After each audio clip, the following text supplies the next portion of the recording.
It's no secret that the hospitality class isn't exactly the most popular or powerful for players trying to make their mark on the world, but players in these roles have long served as the glue that keeps society together.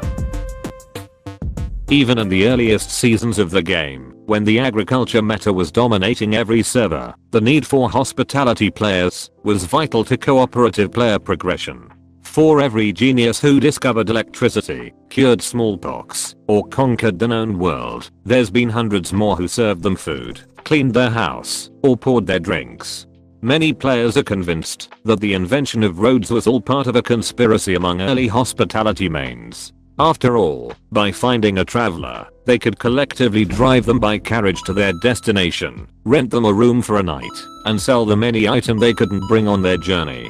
For a group of hospitality mains, travelers were a license to farm money. When the California gold rush started, it wasn't the miners making the most money, but rather the crafty shopkeepers and bartenders, selling them shovels and overpriced whiskey. As trade became far more profitable and advances in transportation greatly increased player mobility, the hospitality class exploded in popularity because, as any businessman will tell you, if there's a need to be filled, there's money to be made. In the modern era, retail and hospitality is the most popular class in the game by portion of the player base, meaning if you haven't specced into this yourself, you almost certainly know a player who wishes they didn't. After a myriad of reworks, hospitality now comes under 4 main subclasses. The first is retail. If you've ever had your foot slammed into a shoe 2 sizes too small, been sold extended warranty for a set of speakers, or had a woman smile at you for the first time in 8 months, you've probably interacted with a retail worker. Like most hospitality subclasses, the standard gameplay loop for a retail main is generally considered pretty bland. Talking to customers and stocking shelves can only happen in so many ways, which is why even the most mundane random events are so cherished by retail mains. These guys treasure every bird flying into the store, every accidental fire alarm, and every CPR training course, because at least it's not the same thing they've been doing for the past 7 hours. Of course, these players are some of the most creative people on earth when it comes to the art of looking busy. Even the most stoic retail mains turn into world-class actors when they are pretending to do something vital to the operation of the business. Give these guys a broom and a big enough work area, and they'll be cutting laps for their entire shift, with the steadfast look of determination on their face the entire time. A huge strength of retail mains is that these guys already have a high disregard for their class, giving them a high resistance to anything that might threaten to relieve them of such a position. The only thing stopping them from quitting is their insane stats in fortitude, an often overlooked attribute that scales well with every single build in the game. As for weaknesses, retail workers are particularly vulnerable to the phrase, "There was no price tag on this item, so I guess it's free." This line will deal critical damage and apply a long debuff on the retail player, usually lasting the entire shift. Players in the business class, who currently dominate the meta, have long been fearful of the power of retail mains, as if they were to band together, their collective power would far eclipse their own. This is why, at around the end of each year, business mains will arrange for an excessive number of Christmas songs to be played during retail players' shifts, which causes a significant debuff for the duration. To this day, Christmas songs are still considered to be the hardest counter to any retail main.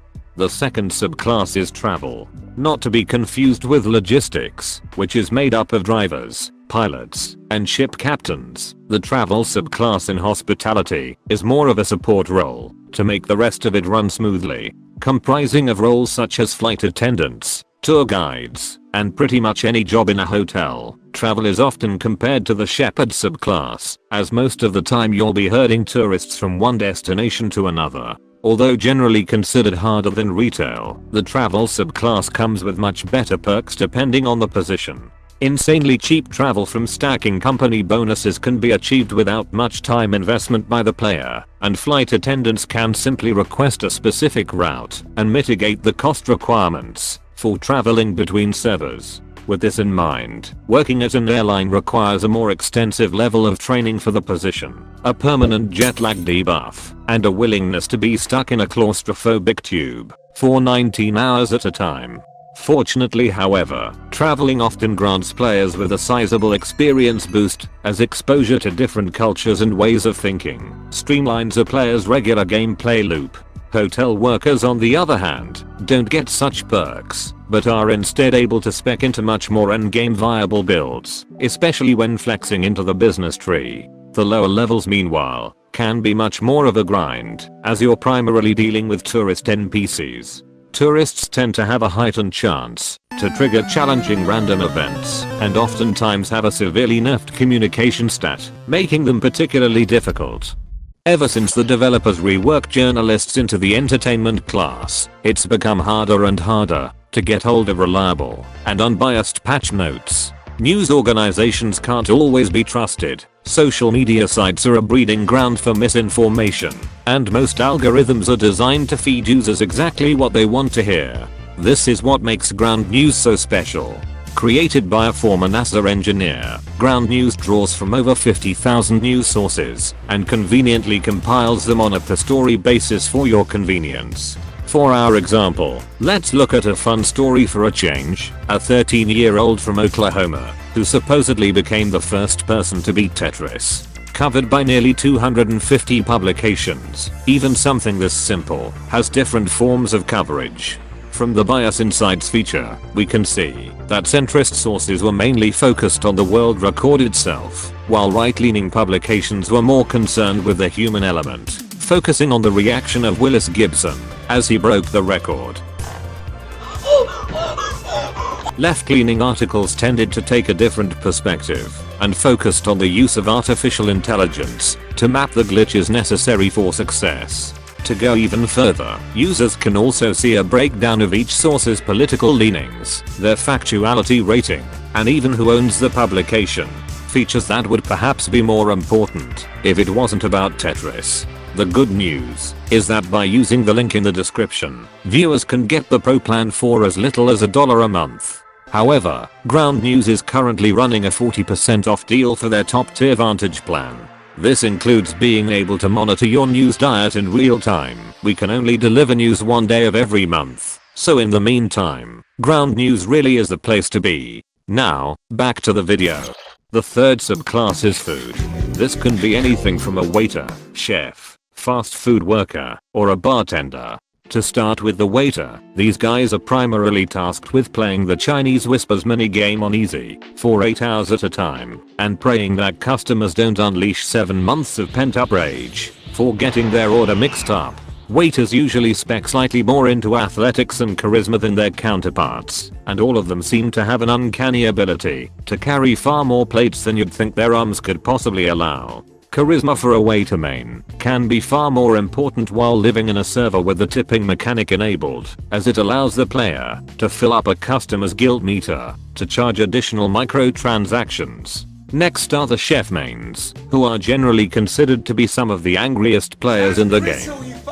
Chef players have a consistently maxed out stress meter. They tend to grind much harder than the average player, and unlike waiters, they are not usually able to supplement their money generation with microtransactions. After a day of trying to interpret the doctor tier handwriting skills of waiter mains, chefs will finish a 16-hour shift and usually end up eating a meal not nearly as nice as the 200 they just finished cooking. This is partly why many players suspect that chefs were invented by the devs to increase the money generation of the winemaking subclass, which, if true, appears to be working. Speaking of wine, however, next up are bartender mains, who are still less likely to gain the alcoholic debuff than chefs. Bartending is for those more invested in the hospitality tree than their counterparts, as the best hours to grind are usually when most other players have logged off for the day. Although fortitude certainly helps when taking on a bartender role, players will find that charisma also tends to scale extremely well in this subclass, as half the job is talking to people and figuring out how to best apply the drunk status effect. The bartending profession is very well suited for players who rolled the ADHD effect when spawning into the game, so much so that many believe that a bartending shift can be the key to learn the secrets of time dilation. Bartending obviously isn't for everyone, but if players have an encyclopedic knowledge of obscure drinks and has exactly this tattoo, it might be the build you're looking for. The last subclass is lifestyle, which unlike a lot of the others we've mentioned, tends to be a lot more viable in the endgame. A lot of lifestyle roles have heavy dips into other classes, which is why most players wouldn't consider them pure hospitality builds at all. These include roles such as fitness instructors, tutors, and real estate salespeople, who flex into the medicine, education, and business roles respectively. As you might imagine, being part of two different classes offers far better perks than hardlining a single skill tree. Medicine players can pick up self-healing very early, education mains can snag a permanent experience boost, and business mains have been dominating the meta for as long as anyone can remember. Another perk of lifestyle is that although intelligence becomes a far more important base level attribute, players aren't required to spec as hard into fortitude. In most hospitality roles, players are subject to the customer bullshit debuff, which unfortunately stacks, meaning some players can be walking around with hundreds of stacks which still haven't expired after 6 years on the job.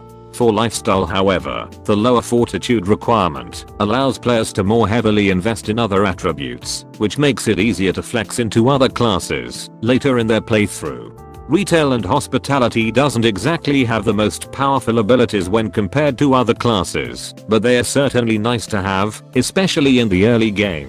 Getting small discounts at a player's place of work is pretty standard, but the class's true capstone ability is actually a summoner skill. When confronted with boss mobs, such as a child hyped up on stimulants, a woman with this specific haircut, or a bus full of people who came from a church, players can summon a manager. Managers are powerful NPCs that have the ability to tell customers the same thing the player did, in a more authoritative tone. Along with this, managers can apply the overtime status effect, and most importantly, tell customers to leave. As for essential perks, players will want to pick up thick skin to mitigate customer debuffs, and flow state, which will bend your perception of time to keep your boredom meter in check. Some players may also consider the Night Owl perk, which increases your effectiveness when the sun isn't visible, but as this is situational, it might not be best for players conforming to the standard 9 to 5 gameplay loop.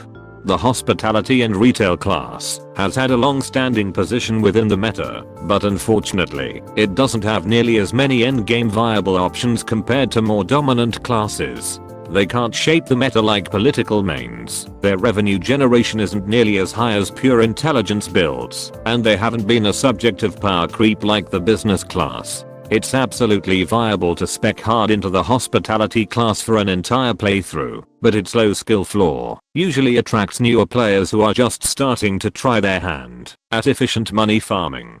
The hospitality class has admittedly been nerfed in terms of money generation over the life of the game. This means it's now generally considered unviable to start the family quest line with most hospitality subclasses, unless the player is going for a challenge run. The good news, however, is that hospitality can be a great way to grind levels in fortitude and charisma, which are both considered very strong for flexing to other roles. Whether the future will be better for hospitality mains is too early to say. Although hospitality has always been a staple of the meta, the role's low skill floor leads many to speculate that player-created bots will soon perform many key roles. Although likely not able to eliminate hospitality work entirely, even having these bots supplement parts of the work could force a huge portion of the player base to respec into other builds, which often costs a hefty amount of currency and the completion of another education quest line. Another factor is the presence of player-created union factions, which have recently seen a small resurgence after being heavily nerfed in previous patches. Union factions offer a subscription service to access better quality of life systems within their role, as well as free access to lore mains and higher money generation per hour. As forming unions often faces pushback from the company factions hiring them, this can lead to a fun siege side quest where union buster guilds will fight a war of information with striking workers. Although players don't generate any money for this side quest, the content is generally considered much more interesting than the regular gameplay loop. The hospitality and retail class isn't the most profitable, it doesn't generate much prestige, and the endgame viability is inconsistent at best. However, for players starting out, or just trying to grind experience, to flex into more meta-relevant classes, the accessibility and flexibility of this class can be difficult to beat. In the early game, hospitality and retail build sig comfortably in B tier, but in the late game, we are going to drop them to D tier, for their inability to properly scale with other classes.